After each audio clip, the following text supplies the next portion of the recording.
Welcome to the Breakup Recovery Podcasts by your host, Barbara Stevens. Discover the wisdom and remarkable insights of Barbara Stevens, breakup recovery mentor, author, and public speaker. Barbara offers programs and solutions for any breakup so you can turn your life around, create lasting changes for the better, and embrace life again.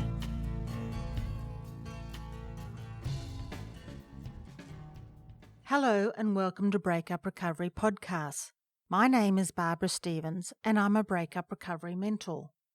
This is episode number 068, How Do You Tell the Children You're Breaking Up? In this episode, I interview Rosalind Sedacca, who is a divorce, parenting, dating and relationship coach. I won't give too much away at this stage about the interview, but I hope you get some great tips, ideas and advice from Rosalind. I also wanted to mention and apologise that in some parts of the interview, the sound gets a little distorted, the hazards of internet recording. For those interested, I'll be interviewing Rosalind again soon, where we talk more in depth about co-parenting and blended families. So look out for that episode, and I hope you enjoy this episode, How to Tell the Children You're Breaking Up. Now, Rosalind, tell me what you do. Well, I am a divorce and parenting coach as well as a dating and relationship coach. And they go hand in hand because there are families that are facing divorce, have children, and don't quite know how to move through this very challenging situation. And then equally challenging is the circumstances after divorce, when people are starting over again. They're getting over the breakup, which is a very traumatic situation in most cases, and then they're trying to start over in the best possible way. And when children are involved, it's even more complicated. And so we try to help them make the best decisions for themselves as well as for their children so that they can move on and certainly make better, healthier, more aware choices next time around. Yes, I guess telling the children that their parents are getting a divorce can weigh heavily on them. So I guess with that comes so many questions about how do you tell the children? When do you tell them? How much do you tell them? What is the best way to tell them that, their parents are getting a divorce? Absolutely. And that's why I wrote my book, How Do I Tell the Kids About the Divorce? And what I've done is something that I did in my own personal life many, many years ago when I had a divorce and my son was 11 years old. And that is I created a storybook in advance. I wrote the text because my own background is as a writer. And then I put it in a photo album along with lots and lots of photos of our family from the time before my son was born, when his father and I were dating and then getting married, and life before him, and then of course life having the new baby, and up to the present time, all the wonderful occasions and holidays and birthdays and activities. And so when you look at the context of that, it makes life a little clearer for a child to know that there was a past, there's a present, and there's also going to be a future. And despite the fact that this may be a very difficult time in the life of our family, we reinforce that we will always be a family, that your mom and dad will always be your mom and dad will always love you, and we're going to protect you and take care of you, and there are going to be good times ahead. And that is comforting for a child. And when they have this storybook in their hands, with using age-appropriate text, with templates that parents fill in and customize, then the children can reread the story over and over again and get the 6 key messages that are so important for them to understand. And it helps them move on and know that there's going to be a life ahead and that this isn't the worst situation imaginable, which sometimes children really are afraid of. I guess when parents are telling their children that they're getting a divorce, there can be a lot of questions from the children. Getting back to telling the children, do you recommend that both parents tell the children, or is it okay for just one parent to tell their children that they're getting a divorce? No two divorces are the same, so circumstances are different in every case. But ideally, it's best when both parents get together and talk to the children together in a uniform way. And when the focus is not on pointing fingers and judging and saying, because your mom or your dad did this, we're in this mess. That's not the way to do it. But to say that mom and dad have been experiencing tension, there's been problems and issues we've tried to work out, but we believe it's going to be healthier for everyone in the family if we now live in two different homes, and that you spend some time with mom and some time with dad, and we're going to work out the details. But everyone is going to have more peace and harmony in their lives moving forward. And children can understand that and relate to that, and they can adapt very well.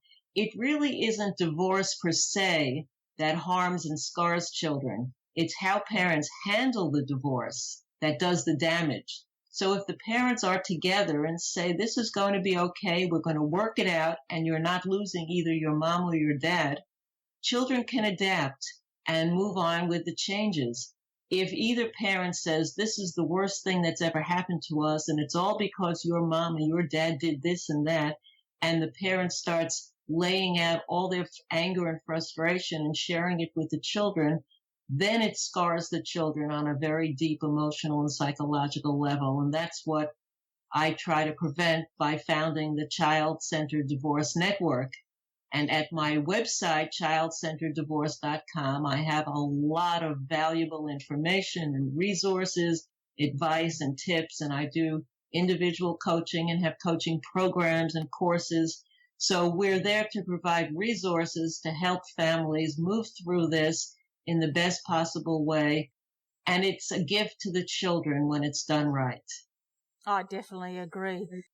In your experience, how many times does that scenario of both parents sitting down with their children talking about their divorce in a non-confrontational way happen?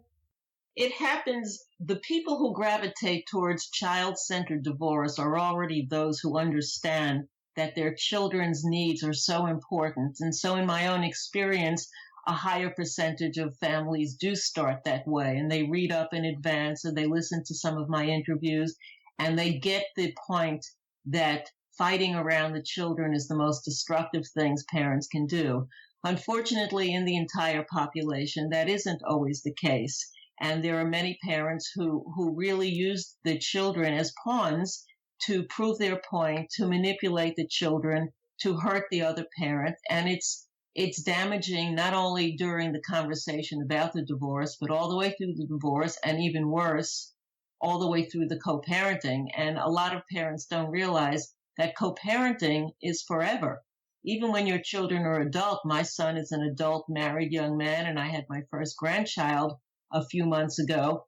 You're still co-parenting those children, and they still are influenced by the decisions you may have made 5, 10, 15 years ago. So we want parents to understand that they are role models for their children at all ages, and that they have to be as mature as possible and take the high road whenever possible when children are involved. Whatever your feelings are about your former spouse, when you get your children involved, it hurts and harms them, because most children love both parents, and they don't want to hear one parent putting the other parent down, and they certainly don't want to hear you fighting with one another or getting your children involved in the decisions you are making and hearing you badmouth their other parent.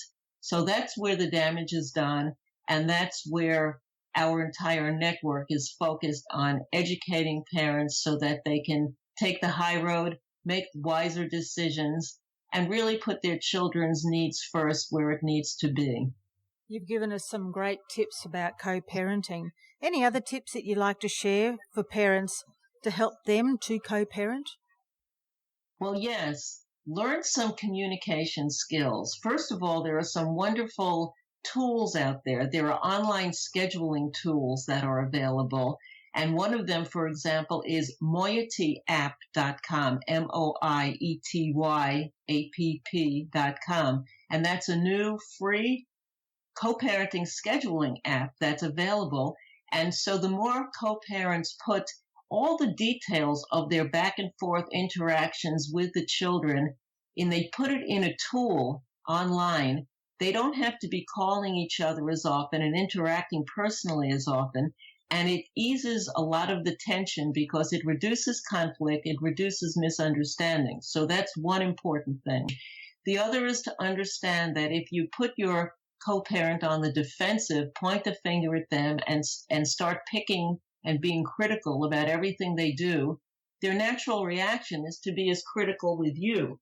And then they get the kids involved in saying, look what your mother did, look what your father did. Tell your mother this, tell your father that. That is not effective co-parenting. So what you want to do is remember to pick your battles. Not every issue is worth fighting about. And when you do, speak respectfully.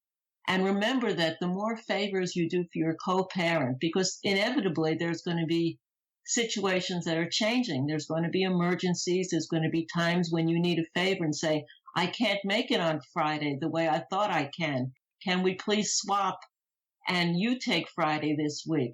The more you say, sure, I can do that because I'm going to need your help at another time, then the better the co-parenting experience is and the happier the children are because they only want to see happy, peaceful family life. And there are skills you could learn and ways that you could talk and express differences of opinions that you may have in a way that is not going to put your former partner on the defensive and create more havoc. And then you also want to be very careful as a co-parent that you introduce new people into your life, new love interests, very, very slowly and in ways that aren't threatening to your ex, your child's other parent, and in ways that aren't threatening to your children, because it isn't easy for children to suddenly accept that mom or dad has a new love interest in their life.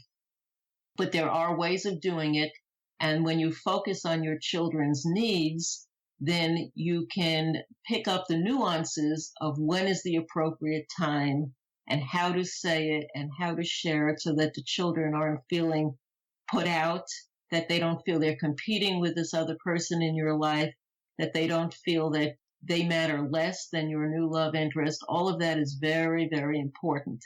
And blended families, of course, involve many, many challenges unto themselves.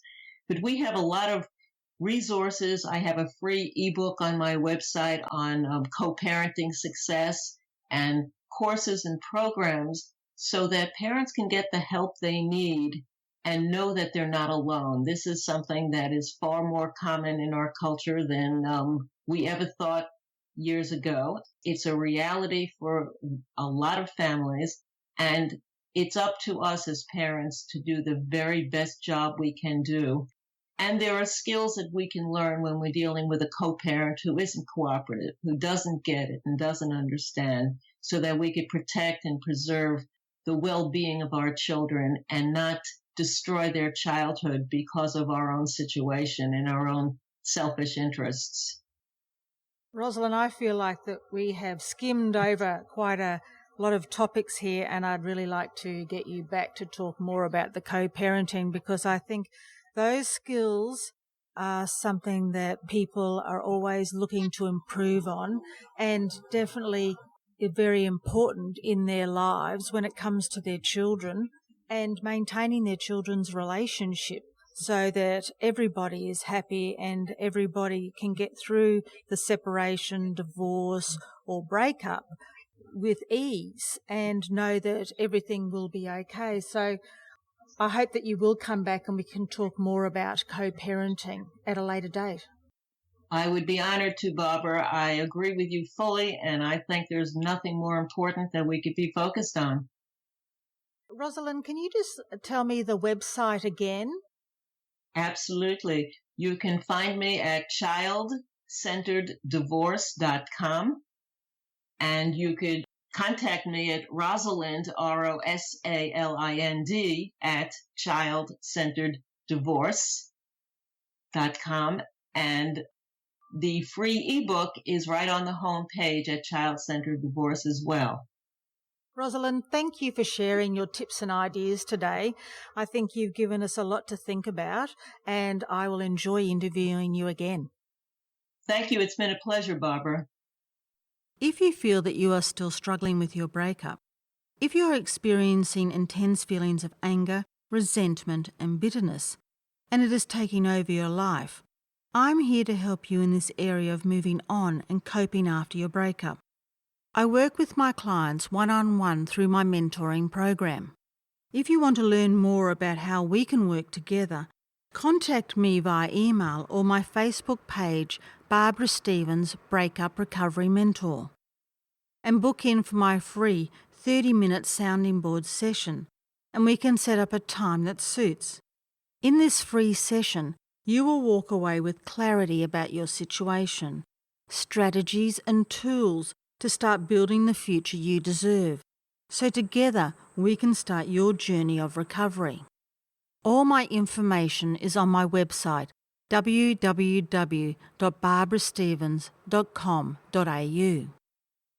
If you don't want to miss an episode of Breakup Recovery Podcast, subscribe on iTunes, and I would appreciate it if you could take the time to write a review and rate the podcast. Also, feel free to message me with any questions that you have about Breakup Recovery podcasts or subjects that you want me to cover in future podcast episodes by clicking on the contact button of my website or my Facebook page.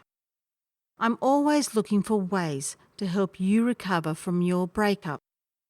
And the last thing I'd like to say is, be gentle on yourself. You deserve happiness. If you would like to hear previous Breakup Recovery podcasts, visit barbarastevens.com.au. Connect with Barbara Stevens on social media with Barbara Stevens Breakup Recovery Mentor on Facebook and at You'll Be Okay on Twitter.